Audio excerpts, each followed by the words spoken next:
ഞാൻ പിണറായി വിജയനെയും കൂട്ടരെയും വെല്ലുവിളിച്ചുകൊണ്ട് ചോദിക്കുന്നു, ഫേസ് ടു ഫേസ്, ഫേസ്ബുക്കിലെ കൂടെയല്ല, ഫേസ് ടു ഫേസ് ഒന്ന് സംവദിക്കാൻ അബ്ദുൽ റഷീദ് എന്ന കാൻഡിഡേറ്റിനോട് തന്റേടവും ആർച്ചവത്വവും പിണറായി വിജയനുണ്ടോ? ഞാൻ ചോദിക്കുന്നു പിണറായി വിജയനോട്, നിങ്ങളുടെ വീടിരിക്കുന്ന ഈ പഞ്ചായത്തിനകത്ത് ഒരു പൊതു ശ്മശാനം ആക്കാൻ 10 വർഷക്കാലമായി നിങ്ങൾക്ക് സാധിക്കുന്നില്ലെങ്കിൽ സ്ഥാനാർത്ഥിത്വം പിൻവലിച്ച് നിങ്ങളുടെ പണി നോക്കി പോകണം. എന്തൊരു ദയനീയമാണ്.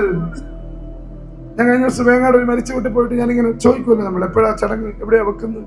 ഇപ്പൊ പറഞ്ഞു അങ്ങ് ദൂരെ ഒരു ശ്മശാനത്തിലാണ്, ഇവിടെ പഞ്ചായത്തിന് ശ്മശാനം ഇല്ല. പിണറായി വിജയന്റെ വീടിരിക്കുന്നത് വേങ്ങാട് പഞ്ചായത്തിലാണ് അല്ലേ? വേങ്ങാട് പഞ്ചായത്തിൽ വീട് വേങ്ങാട് പഞ്ചായത്തിലാണ്. ഞാൻ ഈ കഥ ധർമ്മടം പഞ്ചായത്ത് പറഞ്ഞു. അപ്പൊ അവിടുത്തെ കോൺഗ്രസിന്റെ മുൻ മണ്ഡലം പ്രസിഡന്റ് കുന്നുമൽ ചന്ദ്രൻ എന്നെ പുറത്തോട്ടിട്ട് പറഞ്ഞു, പേടിക്കണ്ട, ധർമ്മടം പഞ്ചായത്തിനും പൊതു ശ്മശാനമില്ല.